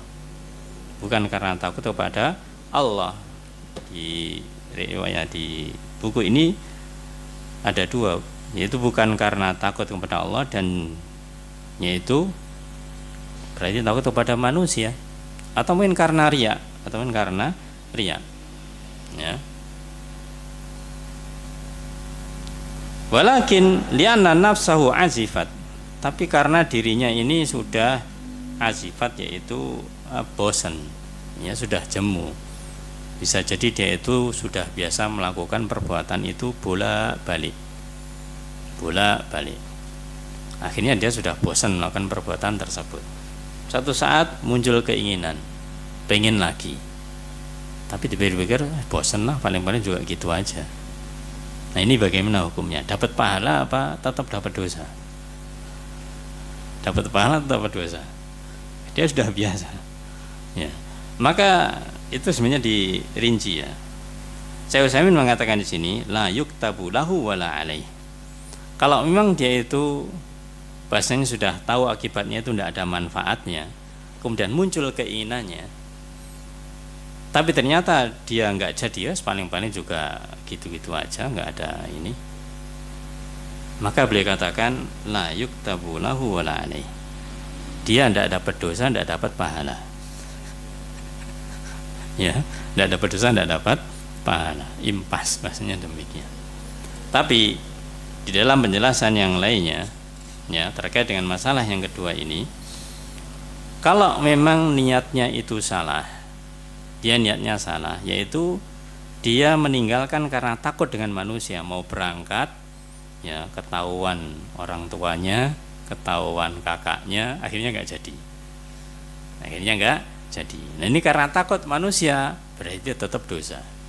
Dia tetap berdosa. Ya, karena ada yang menghalangi dia. Atau mungkin yang kedua, dia maksudnya adalah riya, supaya dia itu dipuji orang, wah ini orang pemberani, berani ke sana. Tapi ternyata nggak jadi. Supaya orang dipuji-puji. Oh ya, berarti dia bagus ya, nggak jadi ternyata ke sana. Nah, dia dapat pujian karena nggak jadi melakukan perbuatan buruk. Nah, ini juga karena manusia sama, itu tidak dibolehkan, tetap mendapatkan dosa. Ayyalihwahazani wa'azkullah. Kemudian yang ketiga, itu adalah dikatakan oleh Syekh Utsaimin yang tadi awal kita katakan, ayatruka halillah azza wajal. Orang meninggalkan niat buruknya itu lillah, karena Allah azza wajal, khaufan minhu, karena takut kepada Allah, wa khasyah, dan juga karena takut kepada Ta'ala. Hada kama ja'a fi hadzal hadis. Ini sebagaimana dalam hadis, kalau dia meninggalkan karena Allah Ta'ala, maka dia mendapatkan satu kebaikan. Niat berbuat buruk enggak jadi, tapi karena Allah, maka dia mendapatkan satu kebaikan. Nah, ini dari Syekh Utsaimin ada 3 macam. Terus ada tambahan lagi para jamaah, ini yang agak rinci. Apabila ada seseorang dia itu berusaha mengerjakan kemaksiatan, ini mungkin seperti gambaran yang pertama tadi, sudah berusaha dengan segenap tenaganya, tapi ternyata dia itu tidak jadi karena takdir. Maka orang demikian ini disebutkan, ini kita sebutkan, yaitu dalil dari para ulama menyebutkan ada sabda Rasul sallallahu alaihi wasallam, yaitu beliau bersabda, innallaha tajawaza li ummati ma haddasat bihi anfusaha ma lam yatakallamu aw ya'lamu bih. Sesungguhnya Allah memaafkan umatku dari apa yang diinginkan jiwanya selagi mereka malam yatakallamu aw ya'lamu bih, selama dia itu tidak mengatakan apalagi mengerjakan. Ya. Jadi kalau orang punya niatan buruk, ya punya niatan buruk, tapi masih di dalam hatinya, maksudnya dia niat nggak ada yang tahu, tidak disampaikan kepada orang lain, maka Allah memaafkan hal ini. Allah memaafkan kalau tidak disampaikan, baik itu dengan perkataan, apalagi dengan amalan. Ya, kalau memang dia tidak menyampaikan kepada yang lainnya. Tapi kalau sudah kemudian keinginan buruknya itu disampaikan kepada orang lain, ya berdosa nanti. Ya, punya keinginan dengan orang lain, ya kemudian dia tidak jadi melakukannya karena takdir, ya karena takdir kemudian dia nggak jadi, tetap berdosa. Tapi kalau dia meninggalkan karena Allah, maka dia dapat pahala. Juga lebih dari itu para jemaah, ada orang dia itu berniat untuk melakukan keburukan, tapi dia kemudian kalah dengan yang dia inginkan atau kalah dengan lawannya. Nah, ini di dalam hadis dikatakan, dalam hadis yaitu riwayat dari Imam Bukhari dari Abu Bakrah, Rasul bersabda, "Idzal taqal muslimani bisayfihima fal qatil wal maqtul finnar." Jika ada dua orang muslim, ini orang muslim, ya, dia bertemu dan kedua-duanya menghunus pedang, berarti mau apa? Ya mau tengkar, mau duel itu. Al-qatil wal maqtul finnar, yang membunuh ataupun yang dibunuh, dua-duanya di neraka. Dua-duanya di neraka. Fakultu, maka Abu Bakrah bertanya, "Ya Rasulullah, Rasulullah SAW, hadal qatil, kalau orang yang membunuh dia masuk neraka, pantas dong dia membunuh, iya kan? Fama balul maktul, bagaimana kondisinya terbunuh? Kok dia juga masuk neraka? Dia kalah kok." Ya. Rasul mengatakan, "Qol innahu kana harison ala qatli sahibi." Dia juga punya apa? Keinginan yang kuat untuk membunuh, ya kalah saja. Dia sebenarnya pengen membunuh, tapi ternyata dia kalah. Menang kalah masuk neraka. Yang menang kalah tetap masuk neraka. Sama-sama dua-duanya pengen membunuh. Nah, ini harus didudukkan. Jadi pengen membunuh ternyata nggak jadi membunuh, tapi sudah ada niatan kuat ingin bunuh, tetap aja itu kesalahan, bukan kebaikan. Ya, bukan kebaikan. Ya likhwah azani wa azakullah. Itu lebih detail atau rincian dari keinginan berbuat keburukan. Kemudian ada yang terakhir, ini yang keempat, kondisinya yang keempat, yaitu ketika ada orang niat berbuat buruk, ya, kemudian dia tidak jadi melakukannya. Sebabnya apa? Sebabnya adalah tanpa sebab. Sebabnya adalah tanpa sebab. Maka apakah pertanyaannya ini nanti dia disiksa ataukah tidak meninggalkannya? Ini intinya kalau dia meninggalkan tanpa sebab, kalau mendapatkan keburukan, ya berarti dapat siksa. Kalau dia dapat kebaikan berarti kan tidak, kan begitu. Ini adalah tanpa sebab. Ini bagaimana kedudukannya? Maka ada dua pendapat. Yang pertama, jika keinginan untuk mengerjakan kemaksiatan hanya merupakan lintasan yang muncul tanpa digubris pelakunya dan ia tidak memasukkannya ke dalam hatinya. Jadi kadang ada orang itu pengen berbuat buruk itu godaan setan gitu loh. Kadang-kadang kita itu kepikiran seret bahasanya pengen ini, kemudian hilang lagi, ya, kemudian hilang lagi. Maka kalau emang seperti itu kondisinya, maka ini adalah dimaafkan, tidak mendapatkan siksa. Karena termasuk adalah was-was. Bahkan Rasul mengatakan ketika ditanya tentang hal ini, dzaka sharihul iman. Itu adalah tentang benarnya keimanan. Maksudnya hakikat keimanan itu apa? Iman akan senantiasa diuji Allah Ta'ala. Di antaranya dengan bisikan-bisikan dari syaitan. Ya. Kalau kita mendapatkan bisikan berbuat ini dan itu kemudian langsung kita halo, kita hilangkan, ya, maka ini tidak apa-apa. Ya, tidak apa-apa.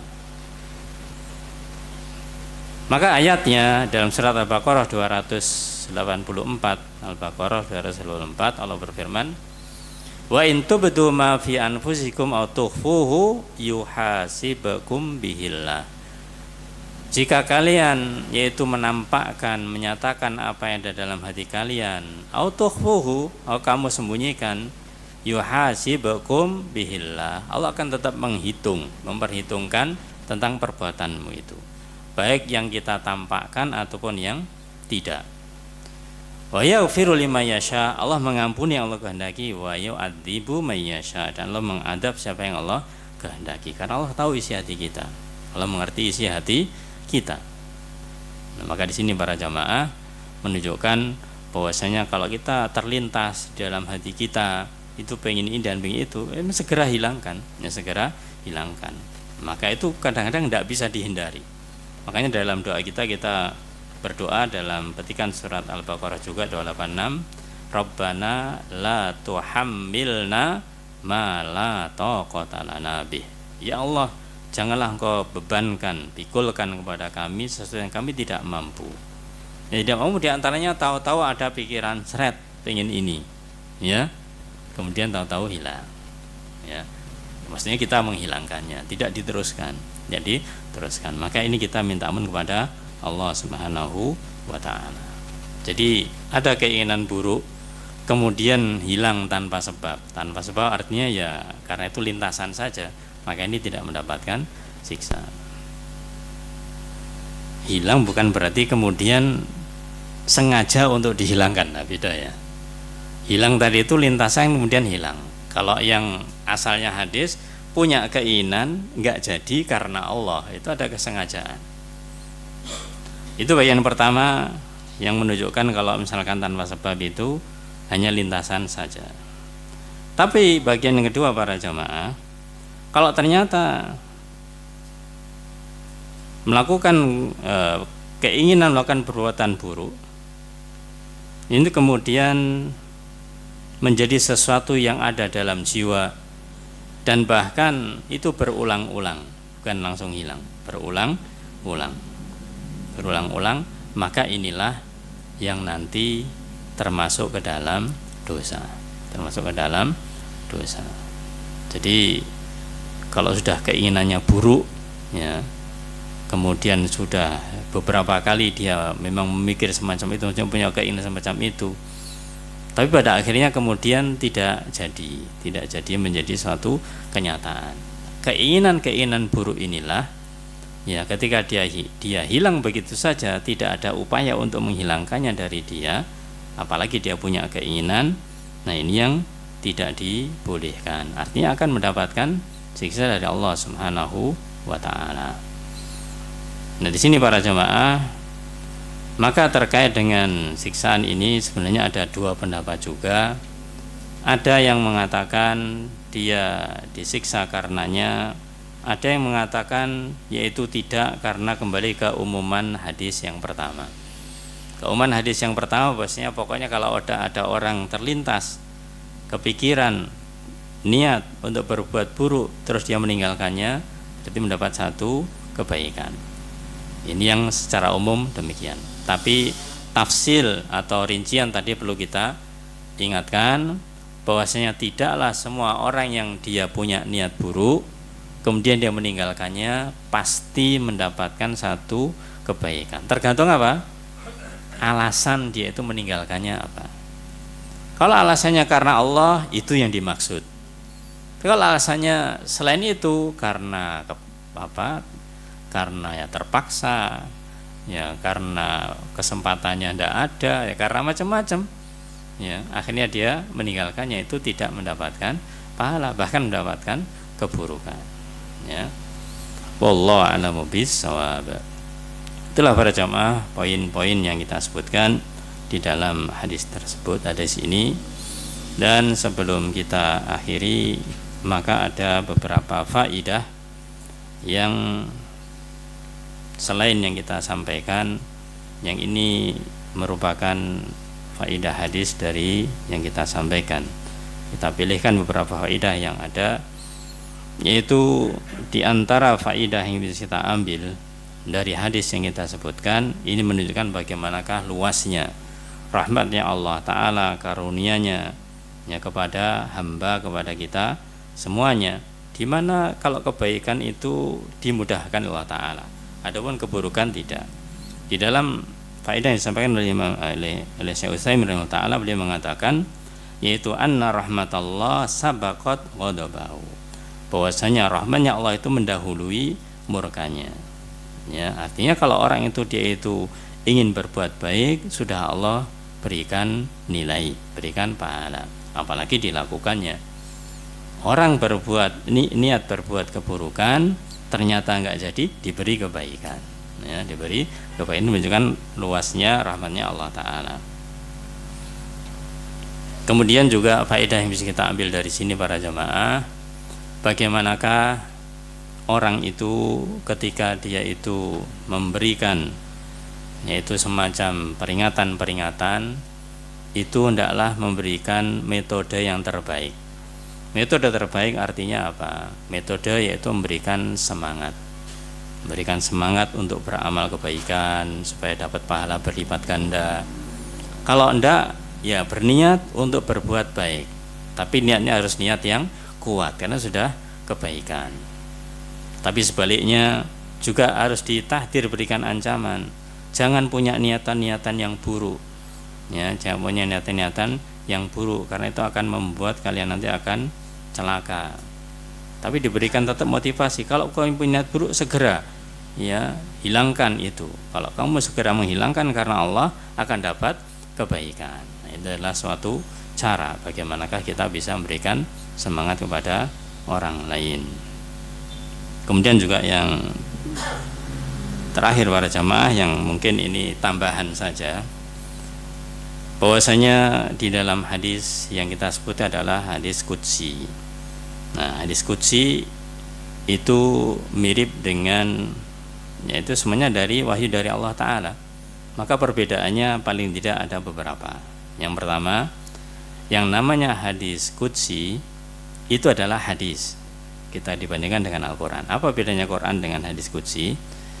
Namanya Al-Quran itu jelas, otentik, murni, tidak akan pernah berubah selamanya dan selalu terjaga. Ya, inna nahnu nazzalna dzikra wa inna lahu lahafidun. Kami Allah yang menurunkan dzikr, yaitu menurunkan Al-Quran, dan Allah akan menjaganya. Artinya apa? Tidak pernah salah. Adapun hadis qudsi ini kedudukannya seperti hadis. Ada yang hadis sahih, ada yang hasan, ada yang dhaif, tergantung sesuai dengan yaitu penelitiannya para ahli hadis. Kalau hadis qudsi demikian. Yang kedua, bahwasanya untuk Al-Quran ini adalah baik lafadz maupun maknanya itu sumbernya dari Allah Subhanahu wa Ta'ala. Adapun hadis qudsi ini maknanya dari Allah Ta'ala, lafadznya dari Rasul Shallallahu Alaihi Wasallam. Meskipun kita ketahui wa ma yantiqu anil hawa in huwa illa wahyu yuha. Jadi yang disampaikan Rasul tetap wahyu. Ya, tetap wahyu. Jadi beda dengan Al-Quran. Yang Al-Quran adalah memang lafadznya dari Allah Ta'ala secara sempurna. Adapun hadis qudsi ini adalah dari Rasul Shallallahu Alaihi Wasallam yang itu diwahyukan oleh Allah Subhanahu wa Ta'ala. Kemudian juga yang membedakan orang yang dia itu membaca Al-Quran, maka ini adalah ta'abbudan lillah, adalah bentuk peribadahan kepada Allah Ta'ala, mendapatkan pahala. Adapun orang kalau membaca hadis qudsi tidaklah demikian. Artinya tidak hanya membaca hadis mendapatkan pahala seperti Al-Quran, itu tidak. Nah, itu beberapa perbedaan Al-Quran dengan hadis qudsi. Wallahu a'lam bishawab. Semoga bermanfaat. Semoga kita dimudahkan Allah Ta'ala untuk semangat dalam mengerjakan kebaikan dan kita menghindari segala macam keburukan. Amin ya rabbal alamin. Fadhal kalau ada yang ditanyakan. Pertanyaan dari jamaah Ustadz. Nah, Apakah niat itu bisa diralat Ustadz? Yang asalnya awalnya tidak ada niat apapun, hanya mungkin karena terbiasa atau mungkin karena ikut-ikutan. Kemudian dia berpikir kenapa tidak niatkan kebaikan agar dapat pahala gitu. Tapi setelah amalnya dikerjakan Ustadz. ya, apakah niat bisa diralat?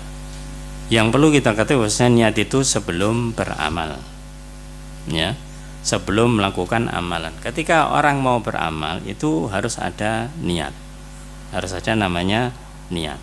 Adapun amal adalah wujud dari niat tersebut. Jadi kalau misalkan dia sudah beramal, kemudian dia baru niat, kok enggak saya niatkan untuk yang lain, untuk ini dan untuk sekalian, ya ini sebenarnya memberikan peluang untuk beramal yang lebih baik lagi, ya, beramal yang lebih baik lagi, nggak usah menyesali yang sudah dia lakukan dengan kebaikan itu. Artinya kalau kita ingin yang lebih baik dari yang sebelumnya, ya kita berdoa aja kepada Allah Ta'ala agar bisa melakukan hal itu lagi dan lebih banyak manfaatnya, jadi banyak manfaatnya. Jadi yang jelas bahwasanya para jamaah memang niatnya adalah sebelum beramal. Sebelum beramal kita harus punya niat. Adapun kalau sudah beramal, niatnya apa, yaitu yang akan didapatkan.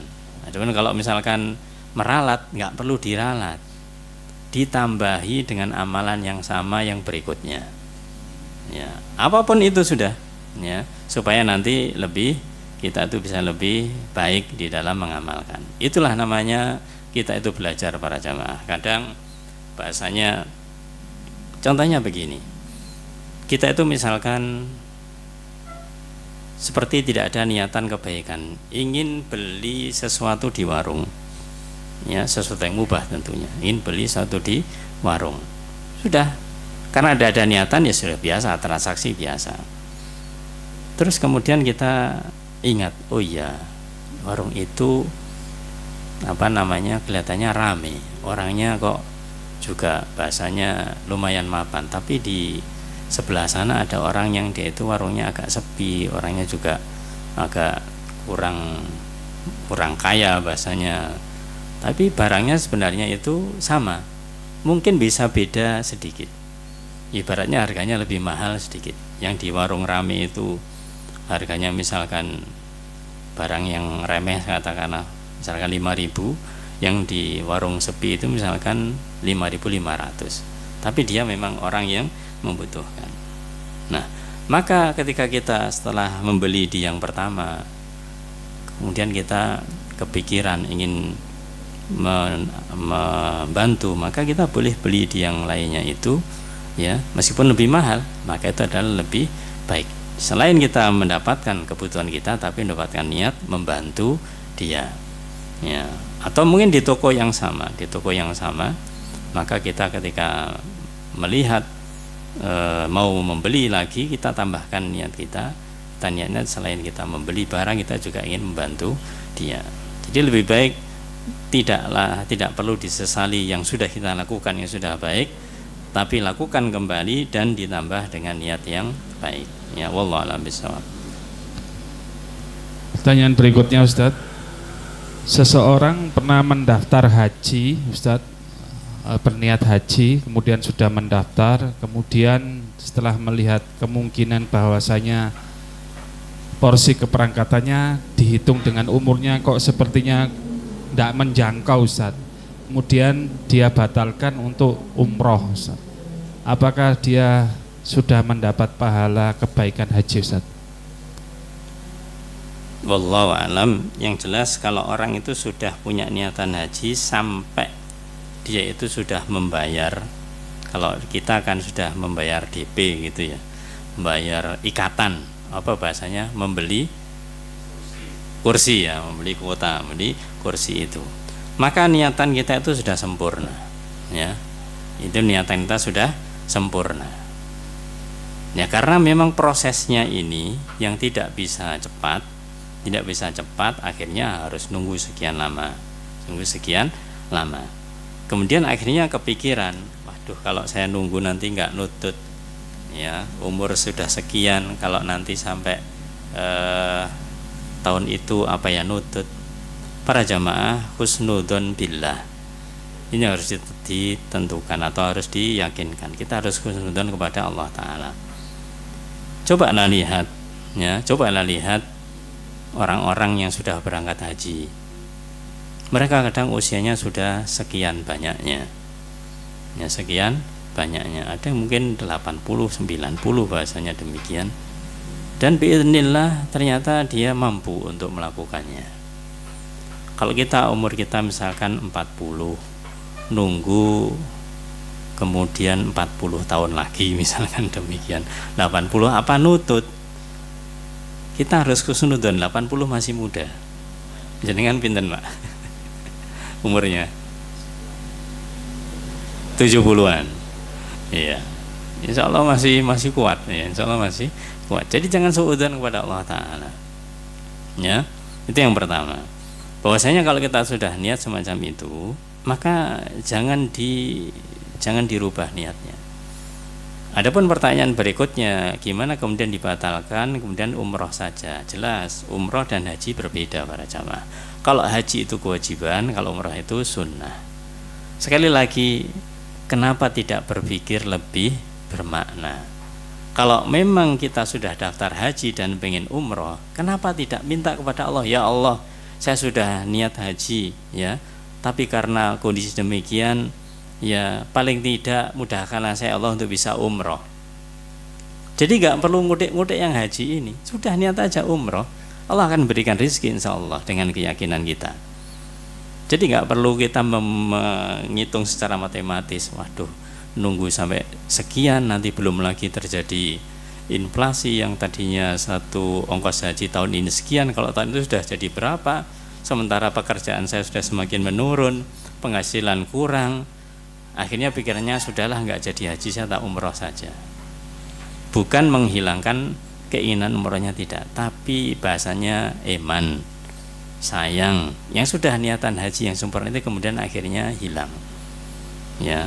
Maka lebih baik semuanya itu adalah anugerah dari Allah Ta'ala. Kalau kita pengen haji, itu memang kewajiban, terus baru kemudian kepikiran pengen umroh, minta kepada Allah Subhanahu wa Ta'ala, ya. Masalah nanti kita waktunya dipanggil ketika ternyata waktu haji ternyata kita kondisinya demikian, itu jangan dipikirkan, jangan terlalu dipikirkan yang dalam-dalam. Karena apa ya, itu akan membebani kita. Jadi intinya para jamaah, umroh dan haji itu kalau di sisi pandangan kita itu kan urusannya uang, nggih. Urusannya adalah harta. Kita seakan-akan semakin lama harta kita semakin berkurang, ya, semakin berkurang, apalagi pekerjaannya semakin menurun misalnya demikian, karena faktor usia juga. Maka nasihat anak pribadi kepada diri dan juga untuk semuanya itu tadi, husnudzon billah, berbaik sangka kepada Allah Subhanahu wa Ta'ala. Sudah tetapkan, kalaupun kita sudah daftar, sudah apalagi sudah punya kebiasaan untuk nyicil, nyelengi sendiri, nabung sendiri untuk itu, teruskan. Tapi kalau misalkan kita pengen umroh, ya untuk nyicil atau nabung ini sementara dialihkan dulu untuk umroh, ya, untuk umroh. Jadi tidak perlu untuk dibatalkan sehingga nanti akhirnya umroh dan tidak pernah haji, ya. Wallahu a'lam bishawab. Baik, dari Lurangan silakan kalau ada yang mau bertanya, mic-nya di Pak Ali. Monggo kalau ada.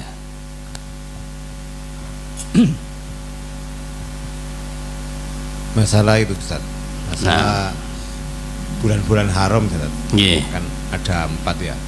Kenapa kok bulan Ramadan itu tidak termasuk, tidak diikutkan sebagai bulan apa haram? Oh ya, nah, jazakallah khair. Pertanyaan yang bagus. Kenapa di dalam Asyhurul Hurum, Arba'atun Hurum, 4 bulan yang haram itu Ramadan tidak masuk? Jawabannya karena bulan Ramadan lebih mulia dibandingkan dengan 4 bulan tersebut, ya, lebih mulia dari 4 bulan tersebut. Jadi asalnya begini para jamaah, asal penamaan bulan haram, ya, itu sudah menjadi kebiasaan orang-orang Arab sana di bulan tersebut itu harus gencatan senjata. Jadi bulan haram adalah bulan diharamkannya ada peperangan, karena adalah bulan-bulan haji. Dan orang-orang dahulu, orang-orang jahiliyah juga paham tentang masalah haji, kan sudah ngerti mereka. Ya waktunya dulu kan memang Dzulhijjah, Dzulqa'dah, Dzulhijjah, Muharram itu adalah bulan-bulan haji. Jadi mereka secara konvensi atau bahasanya, mereka tahu di bulan itu tidak ada yang namanya peperangan, tidak boleh ada yang namanya peperangan, diharamkan untuk mengadanya peperangan di situ. Ya, kemudian ditambahkan di bulan Rajab ini, artinya para jamaah itu adalah bulan-bulan yang dimana memang Allah spesialkan, ya, di antara bulan yang lain. Tapi kenapa tidak disebut Ramadan? Karena Ramadan adalah bulan yang memiliki kemuliaan tersendiri. Ini kemuliaan tersendiri yang tidak hanya di momen-momen tertentu, tapi di seluruh hari-harinya. Kalau kita lihat ya di bulan Dzulhijjah itu yang momen istimewanya kapan? Ya, di 2 hari paling tidak, yaitu 9 dan 10 Dzulhijjah. Ya, di bulan Muharram di 10-nya, ya, di bulan Dzulqa'dah tidak ada yang khusus. Di bulan Rajab tidak ada yang khusus. Ya. Tapi Ramadan setiap hari itu adalah merupakan hari-hari yang dimuliakan. Ya, dimuliakan. Jadi itu yang ana pahami, wallahu a'lam bishawab. Ada lagi monggo kalau ada. Ada lagi yang mau bertanya? Yes, ada sebentar. Pak Ustadz, tadi kan dikatakan sesama muslim kalau misalkan berduel itu kan dua-duanya masuk neraka. Yeah. Saya melihat ya, di kondisi di Madura itu kan sering carok. Ya. Itu ada yang bilang karena carok ada penyebabnya karena membela istrinya dilecehkan, atau mungkin harga diri, atau yang mungkin ada orang tuanya yang dilecehkan, itu gimana? Yeah. Termasuk di dalam itu. Ya. Jadi perhatikan di dalam hadis tadi para jamaah, kenapa Rasulullah SAW itu mengatakan bahwasanya fal qatil wal maqtul finnar, yang membunuh dan yang dibunuh di neraka. Yang membunuh jelas, tapi yang dibunuh dikatakan innahu kana harison ala qatli sahibi, karena dia punya keinginan, haris itu keinginan yang kuat untuk membunuh saudaranya. Kenapa dia membunuh saudaranya? Ya banyak alasan. Tadi salah satunya karena menjaga kehormatan, dan menjaga kehormatan tidak dengan cara seperti itu. Ini kalau dia sudah dengan alasan menjaga nama, menjaga kehormatan, terus niat membunuh, berarti dia tetap kena hadis ini. Beda lagi kalau dia menjaga harta keluarganya ketika ada perampok masuk rumah. Ada perampok masuk rumah, dia niatnya bukan membunuh, dia niatnya apa? Membela diri, mempertahankan diri. Ya, dia tidak ada niatan sebelumnya untuk membunuh perampok, itu tidak ada. Ya, karena dia nggak mendapati perampok. Ya, ketika di rumahnya tahu ada perampok, pencuri, ya, mau katakanlah membunuh keluarganya, dia membela diri dan keluarganya.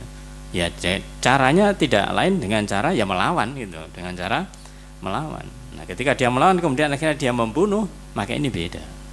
Ini tidak disamakan dengan yaitu punya keinginan sejak awal untuk membunuh. Maka kalau yang namanya carok itu indikasinya sudah ada rencana. Ya, sudah ada rencana.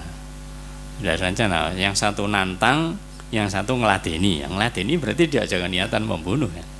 Ya, kalau tidak meladeni tidak, saya nggak mau. Tapi tetap dipaksa, diparani, ya, disamperi di rumahnya, kemudian dia membela diri. Nah, kalau dalam konteks membela diri itu tidak apa-apa.